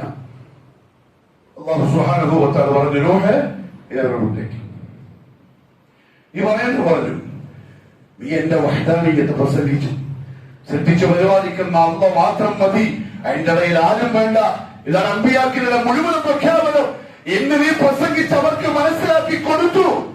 ഇനിയും അവര് കേൾക്കാൻ തയ്യാറല്ലെങ്കിൽ ഇനി ദുനിയാവിൽ ഞാൻ അവന് വേണ്ടാന്ന് നോക്കാണ്. നൂഹേ, എന്റെ തീരുമാനം വരാൻ പോവാണ്, വെള്ളപ്പൊക്കം വരാൻ പോവാണ്. ശ്രദ്ധിക്കണേ, ആർക്കെതിരെയാ തീരുമാനം? അള്ളാഹു ഇല്ല എന്ന് പറയുന്നവർക്കെതിരെയല്ല. അങ്ങനത്തെ ആൾക്കാരില്ല. അള്ളാഹുവിനെ തള്ളി പറഞ്ഞവരെയുമല്ല അന്നത്തെ ആൾക്കാരില്ല. മറിച്ച് അള്ളാന്റെ തീരുമാനം വരാൻ പോകുന്നത് അള്ളാഹുവിലേക്ക് അടുക്കാൻ ഈ ഔലിയാക്കളുടെ ചാരങ്ങൾ ആവശ്യമാണ്, ഈ ഖബറുകൾ ആവശ്യമാണ് എന്ന് വിശ്വസിച്ച അന്ധവിശ്വാസികളായ പാരമ്പര്യ മുസ്ലിമീങ്ങൾക്കെതിരെ അള്ളാന്റെ തീരുമാനം വരാൻ പോവാൻ. വെള്ളം വന്നു, കത്തിക്കൊണ്ടിരിക്കുന്ന അടുപ്പിന്റെ ഉള്ളിൽ നിന്ന് വരെ വെള്ളം വന്നു. ആകാശം അള്ളാന്റെതാണ്, അള്ളാഹു പറഞ്ഞു വെള്ളം താഴോട്ട് വെക്കാൻ ഇറങ്ങി. ഭൂമി അള്ളാന്റെതാ, അള്ളാഹു പറഞ്ഞു ഭൂമിയുടെ ഉള്ളിൽ നിന്ന് വെള്ളം പുറത്തേക്ക് വന്നു. വെള്ളം പൊങ്ങാൻ തുടങ്ങി. കപ്പൽ ഉണ്ടാക്കിയ കപ്പലിൽ വിശ്വാസികൾ കയറി. കപ്പലിനടുത്ത് വെള്ളമെത്തി. വെള്ളത്തിലേക്ക് കപ്പൽ ഇറങ്ങി. നോക്കുമ്പോ മോൻ ഒരു ഭാഗത്ത് നിന്ന് മുങ്ങാൻ പോവാൻ.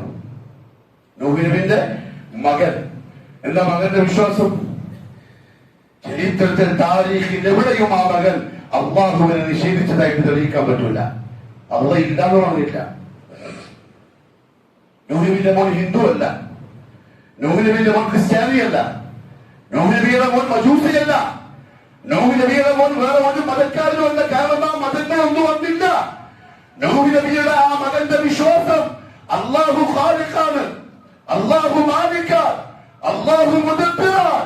പക്ഷെ അള്ളാഹുവിനോട് ചോദിക്കാൻ ഈ മരിച്ച ഔലിയാക്കളും ആവശ്യക്കാരാണ്. അതാണ് നൂഹ് നബിയുടെ മോന്റെ വിശ്വാസം. ആ മോനെ വിളിച്ചിരുന്നു അലൈഹിസ്സലാത്തു വസ്സലാം, യാ ബുനയ്യ ഇർകബ് മഅനാ, മോനെ പെട്ടെന്ന് കപ്പലിലേക്ക് കയറിക്കോ, വിശ്വാസം ശരിയായിക്കോ. വലാ തകും മഅൽ കാഫിരീൻ, നീ കാഫിരീങ്ങളുടെ കൂട്ടത്തിൽ പെട്ടുപോകരുത്. ആരാണ് ആ കാഫിർ? നൂഹ് അലൈഹിസ്സലാത്തു വസ്സലാം കാഫിർ എന്ന് വിളിച്ചത് ആരെയാ? ഹിന്ദുക്കളെയാ? ക്രിസ്ത്യാനികളെയാ? മജൂസികളെയാ? കമ്മ്യൂണിസ്റ്റുകാരെയാ? എക്സ് മുസ്ലിംസിനെയാ? ഇതൊന്നും അന്നില്ല. അന്നാകെ ഉള്ളത് ലാ ഇലാഹ ഇല്ലല്ലാഹ് പറയുകയും എന്നാൽ ഖബറിലെ ദർഗയിൽ പൂജകളും ഉറൂസും നടത്തുകയും ചെയ്തവർ. ആ ഉറൂസുകാരെ, ആ ചാവക്കാരെ, ആ ദർഗക്കാരെ, ഈ ഔലിയാക്കളെ പൂജിച്ചവരെയാണ് നൂഹ് അലൈഹിസ്സലാത്തു വസ്സലാം കാഫിർ എന്ന് വിളിച്ചതെങ്കിൽ 2025 ഖബറിന്റെ ഉറൂസുകാരും അതേ ഗണത്തിലാണ്. അള്ളാഹു മനസ്സിലാക്കാനുള്ള തൗഫീഖ് നസീബാക്കി തരട്ടെ. മോൻ പറഞ്ഞു മോന് കുറച്ച് കുരുത്തക്കേട് കൂടുതലാണ്. മോഹന്റെ വാപ്പ, നിങ്ങൾ അള്ളാനെ പറഞ്ഞിട്ട് നമ്മളെ പേടിപ്പിക്കണ്ട. സലഫി മിമ്പറുകളോട് കുബൂലികളുടെ ഖബർ പൂജകളുടെ മിമ്പറുകൾ പറയും പോലെ, ദർഗ പൂജകളെ സലഫികളോട് പറയും പോലെ, സലഫി മിമ്പറുകളോട് പറയും പോലെ നിങ്ങൾ അള്ളാന്റെ വഹദാനിയത്ത് പറഞ്ഞ് പേടിപ്പിക്കൊന്നും വേണ്ട. നമ്മുടെ കാര്യം നടത്താൻ നമുക്ക് ഈ ഔലിയാക്കളുണ്ട്. ഏതൗലിയ? പേരറിയോ? നാടറിയോ? ഇത് വലിയതറിയോ? ഇയാള് കറാമത്തുള്ള മനുഷ്യനറിയോ? ഒരു താരീഖിന്റെ ഒരു വലി പോലും അറിയാത്ത ആ സാധാരണക്കാരുടെ അറിവില്ലായ്മയെ ചൂഷണം ചെയ്ത് ലക്ഷങ്ങളെ സമ്പാദിച്ച് സുഖിക്കുക ഉസ്താദുമാർ ഉണ്ടാക്കിയ ഒരു കച്ചവടത്തിന്റെ സാമ്രാജ്യം മാത്രം അവരെ സലഫി മിമ്പറുകൾക്കെതിരെ ശക്തമായി പറയും. നൂഹ് നബി അലൈഹിസ്സലാത്തു വസ്സലാമിനോട് മോൻ പറഞ്ഞ പോലെ അല്ലാഹു പറഞ്ഞു, നൂഹേ വിട്ടേക്ക്, നൂഹേ വിട്ടേക്ക്. നൂഹ് പറഞ്ഞു, അല്ലാഹ് എന്റെ മോനാണ്. എന്റെ പ്രിയപ്പെട്ട സലഫികളെ, മടിക്കേരിയിലെ മുവഹിദുകളെ, നൂഹ് നബി പറയാ, ഇന്നഹു മിൻ അഹ്ലി, എന്റെ മോനാണ് റബ്ബേ, ഞാൻ എങ്ങനെ വിടുക? ഓനിപ്പോ കാഫിറായിട്ട് ചത്തുപോയില്ലേ എന്ന് വെച്ചാൽ ഹിന്ദുവായിട്ട് ചത്തുപോകുന്ന പറഞ്ഞ്, ക്രിസ്ത്യാനിയായിട്ട് ചത്തുപോകുന്ന പറഞ്ഞ്, മജൂസിയായിട്ട് ചത്തുപോകുന്ന പറഞ്ഞ് അല്ല, ഖബർ പൂജകനായി, ദർഗ പൂജകനായി, ഔലിയാക്കളെ സഹായിയാക്കുന്നവനായി, ഔലിയാക്കളെ ശുപാർശകനാക്കുന്നവനായി വിശ്വസിച്ച് അങ്ങനെ കാഫിറായി ചത്തുപോകൂലേ? എന്റെ കുടുംബം, എന്റെ മോനല്ലേ അല്ലാഹുവേ. ജിബ്രീൽ വന്നു ഓതിക്കൊടുത്തു, യാ നൂഹ് ഇന്നഹു ലൈസ മിൻ അഹ്ലിക്, ഇല്ല, അത് നിന്റെ മോനായിട്ട് ഞാൻ പരിഗണിക്കുന്നില്ല, നിന്റെ മോനായിട്ട് അവനെ ഞാൻ പരിഗണിക്കുന്നില്ല. ആദർശബദ്ധമില്ലാത്ത ബന്ധങ്ങൾ അല്ലാഹുവിന്റെ അടുക്കൽ വിഷയമല്ലല്ലോ. ഇനി ഒരു കാരണവശാലും കലിമത്തുൽ തൗഹീദിന് കളങ്കം വരുത്തിയ, കലിമത്തുൽ തൗഹീദിന് വിള്ളലുണ്ടാക്കിയ നിന്റെ മോനെ പറ്റി നീ എന്നോടൊരു വാക്ക് ചോദിക്കാൻ പാടില്ല. വലാ തകും മിനൽ ജാഹിലീൻ, വിവരമില്ലാത്തവരെപ്പോലെ എന്നോട് നീ സംസാരിക്കരുത്. നൂഹ് അലൈഹിസ്സലാത്തു വസ്സലാം പറഞ്ഞു, അല്ലാഹുവേ എനിക്ക് മാപ്പ് തരണം, ഇനി ഞാൻ അങ്ങനെ പറയൂല. ഫഹാല ബൈനഹുമൽ മൗജു ഫകാന മിനൽ മുഗ്റഖീൻ.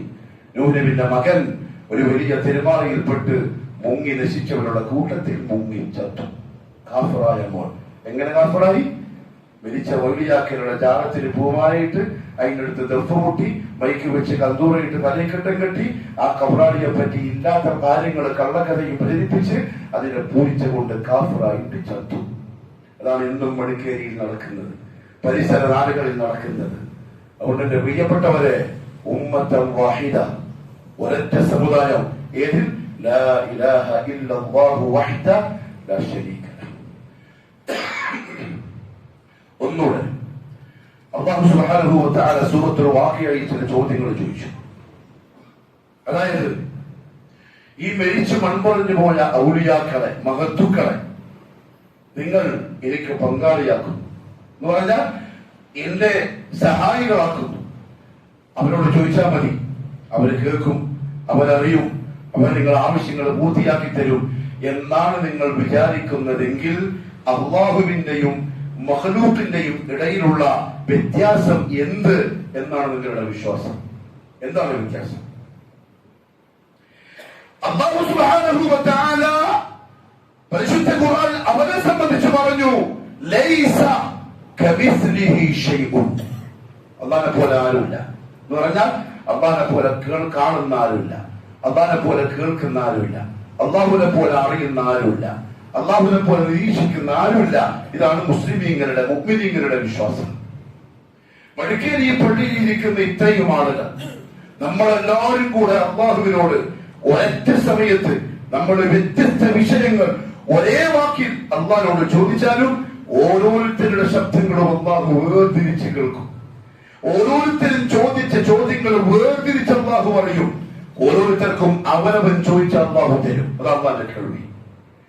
അതേസമയം മടിക്കേരി ദർഗന്റെ മുന്നിൽ വെച്ച് ഒരു ഉസ്താദിന്റെ നേതൃത്വത്തില് വെറും 10 ആളുകൾ മൈദീശേഖരെ വിളിച്ചു, അല്ലെങ്കിൽ ആ ജാലത്ത് കിടക്കുന്ന മനുഷ്യരോട് എന്തെങ്കിലും ഒരു ആവശ്യം 10 പേര് വ്യത്യസ്തമായ 10 കാര്യങ്ങൾ പറഞ്ഞാൽ ആ കിടക്കുന്ന മയ്യത്ത് ഈ 10 പേരുടെയും വ്യത്യസ്ത ആവശ്യങ്ങൾ ഒരേ സമയത്ത് കേൾക്കും, അറിയുമെന്ന് വിശ്വസിച്ചാൽ അള്ളാഹുവിന്റെയും ഈ മയ്യത്തിന്റെയും കേൾവികൾ തമ്മിലുള്ള വ്യത്യാസം എന്താണ്? അള്ളാഹുവിന്റെയും ഈ മയ്യത്തിന്റെയും കേൾവി തമ്മിലുള്ള വ്യത്യാസം എന്താണ്? അന്ന് പറയുന്നു ലൈസ കമിസ്ലിഹി ഷൈഉൻ, ഓനപ്പോൾ ആരുമില്ല. ഇവൻ പറയുന്നു അല്ല, അന്ന് കേൾക്കുമ്പോഴേ ഇല്ലാത്ത കിടക്കുന്ന വലിയ കേൾക്കും. ആ ഒറ്റ വിശ്വാസത്തോടു കൂടി നീ മില്ലത്തിൽ നിന്ന് പുറത്തായവനാണ്, നിന്റെ പേര് കാഫിർ എന്നാണ്, മുസ്ലിം എന്നല്ല.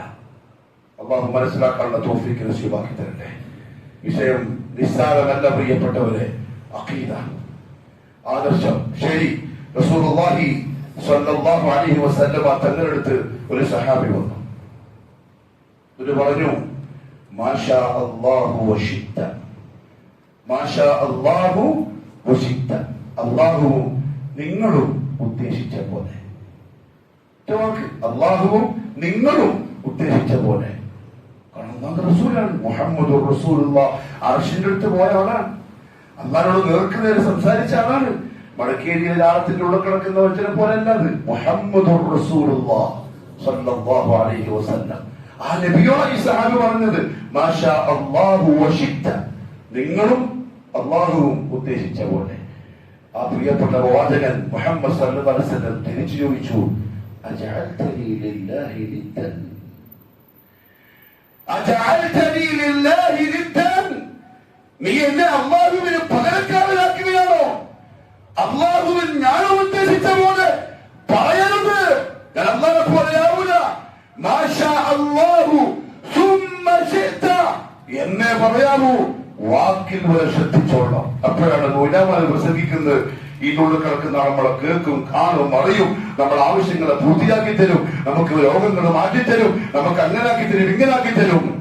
ഇല്ല പ്രിയപ്പെട്ടവരെ, ഇല്ല. അല്ലാഹു കാര്യം മനസ്സിലാക്കി അമൽ ചെയ്യാനുള്ള തൗഫീഖ് നസീബാക്കി തരട്ടെ.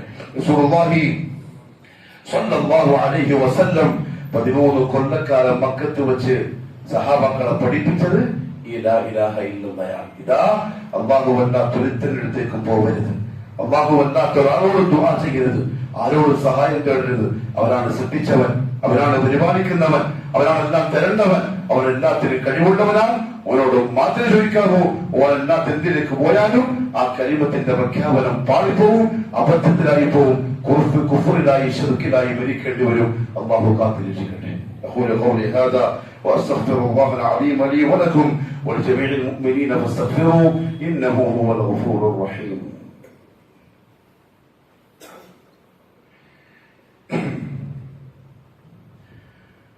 الحمد لله رب العالمين والصلاة والسلام على نبينا محمد وآله وصحبه أجمعين.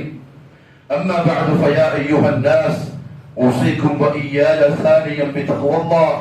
അള്ളാഹുവിന്റെ സത്യവിശ്വാസികളായ അടിമകളെ, ജീവിതത്തിന്റെ എല്ലാ മേഖലകളിലും കഴിവിന്റെ പരമാവധി അള്ളാഹുവിനെ സൂക്ഷിക്കണേ എന്നോടും നിങ്ങൾ ഓരോരുത്തരോടും ഒരിക്കൽ കൂടി ഉപദേശിക്കുന്നു, വസിയ്യത്ത് ചെയ്യുന്നു. വളരെ പ്രധാനപ്പെട്ട ഒരു കാര്യം കൂടി മടക്കേരിക്കാരായ ആളുകൾ, പ്രത്യേകിച്ച് ചെറുപ്പക്കാരെ മനസ്സിലാക്കണം.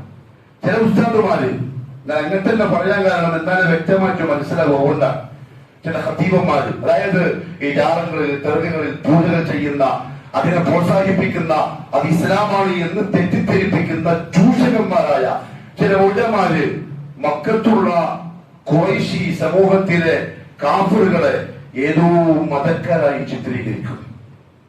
മുഹമ്മദ് സല്ലല്ലാഹു അലൈഹി വസല്ലം അന്ന് മക്കത്തിൽ നബിയായി റസൂലായി വന്നപ്പോ അവിടെ ഉണ്ടായിരുന്ന ആളുകള് അതേതോ മതത്തിന്റെ, അവരേതോ അള്ളാഹുവിനെ പറ്റി പറയുന്ന ആൾക്കാരായിരുന്നു എന്ന് വെറുതെ തെറ്റിദ്ധരിപ്പിക്കും. കാരണം അവര് പറയുന്നത് ശരിയാണ് എന്ന് സാധാരണക്കാരൻ മനസ്സിലാക്കാൻ. എങ്കിൽ ഒരു കാര്യം മനസ്സിലായിക്കോളൂ, അന്ന് മക്കത്തുണ്ടായിരുന്ന ഖുറൈശികൾ പാരമ്പര്യ മുസ്ലിമീങ്ങളാണ്. അവർ പാരമ്പര്യ മുസ്ലിമീങ്ങളാണ്. അതിന് ഒന്നാമത്തെ തെളിവെന്താ അറിയോ? മുഹമ്മദ് സല്ലല്ലാഹു അലൈഹി വസല്ലം തങ്ങളുടെ ഉപ്പാന്റെ പേരാണ്. റസൂലുള്ളാഹി തങ്ങളുടെ ഉപ്പാന്റെ പേര് അബ്ദുൽ മുത്തലിബ്. മോന് പേരിട്ടത് അബ്ദുല്ലാഹ്, അല്ലാഹുവിന്റെ അടിമ. ഇതെങ്ങനെയാ? റസൂലുള്ളാഹി സ്വല്ലല്ലാഹു അലൈഹി വസല്ലം ജനിക്കുന്നതിന് മുമ്പ് അള്ളാഹുവിന്റെ റസൂല് പറഞ്ഞ അള്ളാഹു വേറെയും ഖുറൈശികളെ വിശ്വസിച്ച അള്ളാഹു വേറെയുമാണെങ്കിൽ അബ്ദുൽ മുത്തലിബ് മോനെ ആ പേര് വെക്കുക, അള്ളാഹുവിന്റെ അടിമ എന്നുള്ള പേര്. ഒന്ന്. രണ്ട്, അബ്രഹത്തും മാലപ്പൊടിയും കാബാലയും പൊളിക്കാൻ വേണ്ടി വന്നു. ഖുർആൻ പറഞ്ഞ കഥയാണ്, ചരിത്രമാണ്. അബ്രഹത്തും മാലപ്പൊടിയും കാബാലയും പൊളിക്കാൻ വേണ്ടി വന്നു. അബ്രഹത്ത് ബിൻ അറത്ത് എന്ന് പറയുന്ന നജാഷി രാജാവിന്റെ ഷാമിലെ ഗവർണർ മക്കത്ത് വന്ന് മക്കക്കാരുടെ ഒട്ടകങ്ങളെ ഈ മലയോര പ്രദേശങ്ങളിൽ നിന്ന് കൊള്ളയടിച്ചു. ഞാൻ ചുരുക്കി പറയാൻ ചരിത്രം. അത് അബ്ദുൽ മുത്തലിബ് അറിഞ്ഞു. അബ്ദുൽ മുത്തലിബ് അബ്രഹത്തിന്റെ കൂടാരത്തിലേക്ക് വരിക. ഇബ്നു കസീർ റഹിമഹുല്ലാഹ് അൽ ബിദായത്തു വൻ നിഹായയിൽ ഈ താരീഖ് പറയുന്നുണ്ട്. അല്ലെങ്കിൽ സൂറത്തുൽ ഫീലിന്റെ തഫ്സീറിൽ ഈ കഥയുണ്ട്. കൂടാരത്തിലേക്ക് വന്ന അബ്ദുൽ മുത്തലിബിന്റെ ആ പ്രസരിപ്പും സൗന്ദര്യവും തലയെടുപ്പും കണ്ടപ്പോ അബ്രഹത്ത് കസേരമെന്ന് എഴുന്നേറ്റ് പോയി. ആദരിക്കപ്പെട്ട മനുഷ്യനാണ് അബ്ദുൽ മുത്തലിബ്. ഇബ്നു കസീർ റഹിമഹുല്ലാഹ് പറയാം, അബ്ദുൽ മുത്തലിബിന്റെ കണ്ടപ്പം അബ്രഹത്ത് മനസ്സിൽ പറയാണ്, ഇയാളെ താഴെ ഇരുത്തി ഞാൻ കസേരമേ ഇരുന്നാൽ അത് അയാളെ കൊച്ചാക്കലാവും. ഞാൻ താഴെ ഇരുന്ന് ഇയാളെ കസേരം ഇരുത്തിയാലോ ഞാൻ കൊച്ചാവലാവും. ഇത് രണ്ടും പറ്റൂല. അബ്രഹത്തെ താഴെ ഒരു വിരിവിരിച്ച് അബ്ദുൽ മുത്തലിബിന്റെ കൂടെ താഴെ ഇരുന്നു, തറയില് ആദരിച്ചു, ബഹുമാനിച്ചു. അബ്രഹത്ത് ചോദിച്ചു, ഞാൻ ആരാന്നറിയോ? അറിയാം, നജാഷി രാജാവിന്റെ ഗവർണറാണ്. ഞാൻ വന്നെന്തിനാന്നറിയോ? അറിയാം, പരിശുദ്ധ കഅബയെ പൊളിക്കാൻ വേണ്ടിയിട്ടാണ്. നിങ്ങൾ ആരാണ്? അബ്രഹത്തിൽ ചോദിക്കുമ്പോ അബ്ദുൽ മുത്തലിബ്, മക്കയിലെ നേതാവാണ്, കഅബാലയത്തിന്റെ സൂക്ഷിപ്പുകാരൻ ഞാൻ. നിങ്ങൾ വന്നത് എന്തിനാണ്? അബ്രഹത്തിന്റെ മനസ്സിലുള്ള എന്താ അറിയോ? രാജാവേ, കഅബ പൊളിക്കരുത്, നമ്മളുടെ പള്ളിയാണ്, നിങ്ങൾ തിരിച്ചു പോകണം എന്നൊരു റിക്വസ്റ്റ് അബ്ദുൽ മുത്തലിബിന്റെ ഭാഗത്ത് നിന്നുണ്ടാവും എന്നാണ് അബ്രഹത്ത് വിചാരിക്കുന്നത്. അബ്ദുൽ മുത്തലിബ് പറഞ്ഞൊരു വാക്കുണ്ട്, അത് ഈ നാട്ടിലുള്ള മൂലാമാരോട് നിങ്ങൾ ചോദിക്കണം. അബ്ദുൽ മുത്തലിബ് മുസ്ലിമായിരുന്നു. അതല്ല, റസൂലുള്ളാഹി തങ്ങൾ ജനിക്കുന്നതിന് മുമ്പേ അബ്ദുൽ മുത്തലിബ് നല്ല മുവഹിദായിരുന്നു, അഹ്ലുസുന്ന വൽ ജമാഅത്തിന്റെ ആളായിരുന്നു. അതുകൊണ്ട് പറഞ്ഞെന്താ അറിയോ? നീ വന്ന കാര്യം എനിക്കറിയാം, കഅബ പൊളിക്കാൻ വേണ്ടിയിട്ടാണ്. ഞാൻ വന്നത് നിന്നോട് ആ വിഷയം സംസാരിക്കാനല്ല. ഞാൻ വന്നത് നീ മലഞ്ചെരുവിൽ നിന്ന് എന്റെ ഏകദേശം ഒരു 200ഓളം ഒട്ടകത്തെ കൊള്ളയടിച്ചിട്ടുണ്ട് എന്നെനിക്ക് വിവരം കിട്ടിയിട്ടുണ്ട്. നിന്റെ പട്ടാളക്കാര് കുറെ ഒട്ടകങ്ങൾ, 200 ഒട്ടകം എന്റേതാ. ആ ഒട്ടകത്തെ നീ എനിക്ക് തിരിച്ചാണ്. ഞാൻ അത് ചോദിക്കാൻ വന്നതാണ്. അബ്രഹത്ത് ചാടി എണീച്ചു. അബ്ദുൽ മുത്തലിബ്, നിങ്ങളെ കണ്ടപ്പോൾ ഞാൻ നിങ്ങളെ ആദരിച്ചു, ബഹുമാനിച്ചു. നിങ്ങൾ കഅബാലയം എന്ന പള്ളിയുടെ ഉത്തരവാദിത്വം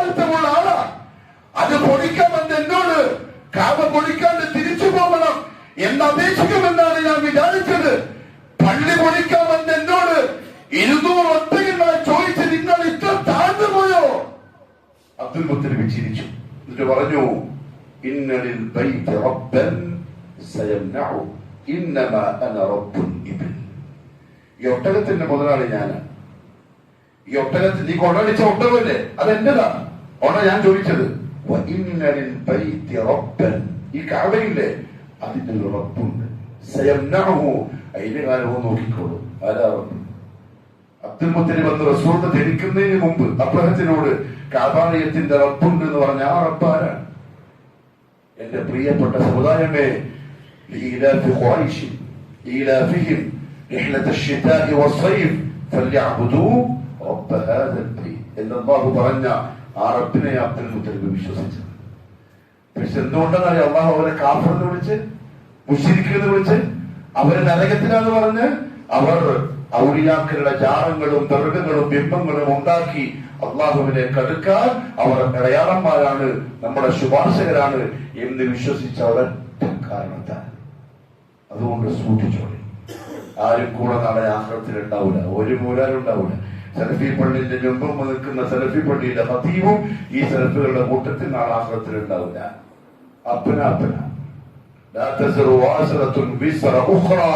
ഒരാളും ഒരാളുടെയും ഭാരം പോറില്ല. അങ്ങനെ ആരെങ്കിലും ചെയ്യുമെങ്കിൽ മുഹമ്മദ് മുസ്തഫ സല്ലല്ലാഹു അലൈഹി വസല്ലം തങ്ങൾക്ക് പറ്റും. തങ്ങൾ വിളിച്ചു, യാ ഫാത്തിമ, യാ ഫാത്തിമ ബിൻത റസൂലില്ലാഹ്, അല്ലാഹുവിന്റെ മോളായ റസൂലിന്റെ മോളായ ഫാത്തിമ, സഫറുല്ലാഹ്, അല്ലാഹുവിന്റെ റസൂലിന്റെ മോളായ ഫാത്തിമ, സലീലി മിൻ മാലി മാ ശിഅ്തി, നിന്റെ ഉപ്പാന്റെ സ്വത്തിൽ നിന്ന് എന്തെങ്കിലും ആവശ്യമുണ്ടെങ്കിൽ നീ ചോദിച്ചോ, ഭയമൊന്നുമില്ല, ഉള്ളത് തരാം. പക്ഷേ അൻഖിദി നഫ്സകി മിനൻ നാർ, നരകത്തിൽ നിന്നും നീ നിന്നെ കാത്തോളണം. ലാ ഉഗ്നി അൻകി മിനല്ലാഹി ശൈഅ, അള്ളാഹുവിന്റെ കോടതിയിൽ ഒരു ഉപകാരവും ഞാൻ നിനക്ക് ചെയ്യൂല. അള്ളാഹുവിന്റെ റസൂലാണ് എന്റെ ഉപ്പ എന്നൊന്നും വിചാരിച്ച് നീ വരണ്ട. വടക്കേരിയുടെ ഖാദി എന്റെ അടുത്താളാ, പിറകെന്റെ പൂജകൻ നേതൃത്വം കൊടുത്ത് നിർത്തുമുക്കിയ ടീംസൊക്കെ എന്റെ മെയിൻ ആൾക്കാരാ, ഇതൊന്നും നീ വിചാരിക്കണ്ട. അള്ളാഹുവിന്റെ അടുക്കൽ ആദർശം മാത്രമേ പരിഗണിക്കപ്പെടുള്ളൂ. അതുകൊണ്ട് തൗബ ചെയ്ത് മടങ്ങിക്കോളി. ഗാറത്തിലോ ദർഗയിലോ ഉറൂസിലോ നിർത്തുമുട്ടാനോ ആടുന്ന് തിന്നാനോ മുട്ടായി വാങ്ങി തിന്നാനോ പോയിട്ടുണ്ടെങ്കിൽ, പങ്കാളിയായിട്ടുണ്ടെങ്കിൽ തൗബ ചെയ്തോളി, അള്ളാഹുവിലേക്ക് മടങ്ങിക്കോളി. എങ്ങോട്ടല്ല, സെൽഫി പള്ളിയിലേക്ക് മടങ്ങുമൊന്നും വേണ്ടാരും, സെൽഫി പ്രസ്ഥാനത്തിലേക്കൊന്നും ആരും മടങ്ങണ്ട.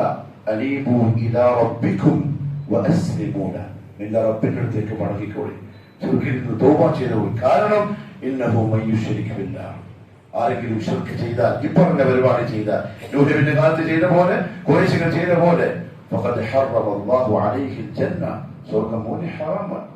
വമഅവാഹു അന്നാർ, അവന്റെ അഭയസ്ഥാനം നരകമാണ്. വമാ ലിദ്ദാലിമീന മിൻ അൻസാർ, അക്രമകാരികൾക്ക് സഹായം നൽകപ്പെടുകയില്ല, ഒരു രക്ഷയുണ്ടാവില്ല. അള്ളാഹു കാര്യം മനസ്സിലാക്കി അമൽ ചെയ്യാനുള്ള തൗഫീഖ് നസീബാക്കി തരട്ടെ. പ്രിയപ്പെട്ടവരെ, വരുന്ന വ്യാഴാഴ്ച 8-ാം തീയതി നമ്മൾ മടക്കേരിയിൽ ഒരു സ്ട്രീറ്റ് ദഅവ ഉദ്ദേശിക്കുന്നു. നമ്മളിപ്പോ പറഞ്ഞ ഈ തൗഹീദുണ്ടല്ലോ, ഈ കാര്യം അത് ജനങ്ങളെ കേൾപ്പിക്കണം, അത് നമ്മുടെ ഉത്തരവാദിത്വമാണ്. ഈ മടക്കേരിയിലെ ഒരൊറ്റൊരു മനുഷ്യൻ പോലും നമ്മുടെ നാവിൽ നിന്ന് ഈ പരിശുദ്ധമായ പ്രഖ്യാപനം കേൾക്കാതെ മരിച്ചു പോകുന്ന അവസ്ഥ ഉണ്ടായിക്കൂടാ, അത് നമ്മുടെ ഉത്തരവാദിത്വമാണ്. ഇതാ നിങ്ങൾക്കൊരായത്ത കിട്ടിയതെങ്കിലും എത്തിച്ചു കൊടുത്തോളണം. ആരെയും അടിക്കാനും നന്നാക്കാനും നിർബന്ധിക്കാനൊന്നുമല്ല, അത് നമുക്ക് ഉത്തരവാദിത്വമല്ല, ഓർമ്മപ്പെടുത്താൻ. ഇതാണ് സിറാത്തുൽ മുസ്തഖീം, ഇതാണ് സ്വർഗത്തിന്റെ വഴി. ലാ ഇലാഹ ഇല്ലല്ലാഹ് മുഹമ്മദുർ റസൂൽ, അത് എന്റെയും ഈ ഇരിക്കുന്ന ഓരോരുത്തരുടെയും ഉത്തരവാദിത്തമാണ്. അത് നമ്മൾ തുടക്കം കുറിക്കാൻ അടുത്ത വ്യാഴാഴ്ച തൊട്ട്. കേൾക്കുന്നവർ കേൾക്കും, കാണുന്നവർ കാണും. അതിന്റെ നമുക്ക് നമ്മുടെ ലക്ഷ്യം പറയും, ഫദക്കിർ ഇന്നമാ അൻത മുദക്കിർ. മടക്കീർക്കാർക്ക് നിങ്ങൾ പറഞ്ഞു കൊടുത്തോളി. അവർ അബദ്ധത്തിലുണ്ട്, പല ആൾക്കാരും ശിർക്കിലുണ്ട്, ഖുറാഫാത്തിലുണ്ട്. അവൻ അങ്ങനെ വെച്ചിട്ട് നിങ്ങൾ എന്റെ അടുത്തേക്ക് വന്നാൽ നിങ്ങൾക്ക് ഈ സൗഭാഗ്യം കിട്ടിയിട്ട് എന്തേ നിങ്ങൾ പറഞ്ഞു കൊടുത്തില്ല എന്ന് നമ്മളോട് ചോദിച്ചാൽ കൈമലർത്തേണ്ടി വരും. ആ ഉത്തരവാദിത്തം നമുക്ക് പൂർത്തിയാക്കണം. ഇൻഷാ അല്ലാഹ്, അല്ലാഹു സഹായിക്കട്ടെ. നമ്മൾ വിചാരിക്കും ആരിപ്പ മാറല്, അവരെത്ര കേട്ട് അതിന് മാറ്റൽ നമ്മുടെ ഉദ്ദേശം അല്ലല്ലോ. മാറ്റൽ നമ്മളെ പണിയോ, നമുക്ക് ആരെയും മാറ്റാനും പറ്റൂല. മാറ്റുന്നവൻ അല്ലാഹുവാണ്, പറയുന്നത് നമ്മുടെ ജോലിയാണ്. വരുന്ന വ്യാഴാഴ്ച അസറിന് ശേഷമുണ്ട്, മഗ്‌രിബിന് ശേഷവും 2 സ്ഥലങ്ങളിലായി ഇൻഷാ അല്ലാഹ് ബിഇദ്നില്ല. പിന്നെ അതിന് ചെറിയ സാമ്പത്തിക സഹായമൊക്കെ വേണ്ടി വരും. ചെയ്യാൻ ഇഷ്ടമുള്ള ആൾക്കാരുണ്ട് ഇൻഷാ അല്ലാഹ്. കഴിഞ്ഞ ആഴ്ചയിൽ കാസർഗോഡ് നടക്കുന്ന വെളിച്ചം സംഗമത്തിന്റെ ഒരു കാര്യം നിങ്ങളടുത്ത് പറഞ്ഞു. നിങ്ങൾ ഭയങ്കരമായി സന്തോഷിപ്പിച്ചു. അള്ളാഹു നിങ്ങളെയും സന്തോഷിപ്പിച്ചു. അവര് മടക്കേരിയിലുള്ള സെൽഫ് പറ്റി നല്ല നല്ല വർത്താനം പറഞ്ഞു. ഒരു ഖതീബെന്ന് നിനക്കത് കേട്ടപ്പോ എന്റെ മനസ്സിന് ഭയങ്കര സന്തോഷമുണ്ട്. അള്ളാഹു ഇസ്തിഖാമത്ത് നസീബാക്കട്ടെ. തെറ്റിപ്പോവാതെ, ഈ ഐക്യം തകരാതെ, ഈ ദീനിനോടുള്ള മുഹബ്ബത്ത് നഷ്ടപ്പെട്ടു പോവാതെ മരിക്കുന്നവരെ അള്ളാഹു നമ്മളെ സഹായിക്കട്ടെ. നല്ലൊരു പൈസ അവർക്ക് കിട്ടി. അവര് പറയാണ് എന്നോട് ചോദിക്കുമ്പോ, സാധാരണ പള്ളിന്നെല്ലാം കിട്ടലുണ്ട്, ഇത്രയും വിചാരിച്ചിട്ടാ. നമ്മൾ ഇങ്ങനത്തെ വിചാരിച്ചു കൊടുക്കാനെ പറ്റി അള്ളാഹു അങ്ങനെ തന്നെ ആകാശ ലോകത്തും നമ്മളെ പറ്റി ചർച്ച ചെയ്യട്ടെ. അള്ളാഹു വാരി കൂലി തരട്ടെ. അതുകൊണ്ട് ഈ വിഷയവും ഇൻഷാ അല്ലാഹ് നിങ്ങൾ ഗൗരവത്തോടുകൂടി എടുക്കണം. സെക്രട്ടറിയെ കണ്ട് സംസാരിക്കണം. അള്ളാഹു ദീനിലും ദുനിയാവിലും നാളെ ആഖിറത്തിലും വിജയിച്ചവരുടെ കൂട്ടത്തിൽ പെടുത്തി അനുഗ്രഹിക്കട്ടെ. ആദർശവാദികളായി, തൗഹീദിന്റെ വക്താക്കളായി, സുന്നത്തിന്റെ വക്താക്കളായി, മരണത്തെ ഓർത്ത് ആഖിറത്തെ പേടിച്ച് സ്വർഗത്തെ കൊതിച്ച് നരകത്തെ ഭയപ്പെട്ട് ജീവിക്കാൻ അള്ളാഹു നല്ല തൗഫീഖ് നസീബാക്കി തരട്ടെ. اللهم اغفر للمؤمنين والمؤمنات والمسلمين والمسلمات الأحياء منهم والأموات إنك مجيب الدعوات وقاضي الحاجات. اللهم أعز الإسلام والمسلمين وأذل الشرك والمشركين وانصر الإسلام والمسلمين والمجاهدين في سبيلك يا رب العالمين. ربنا آتنا في الدنيا حسنة وفي الآخرة حسنة وقنا عذاب النار. وصلى الله على نبينا محمد وعلى آله وصحبه وسلم.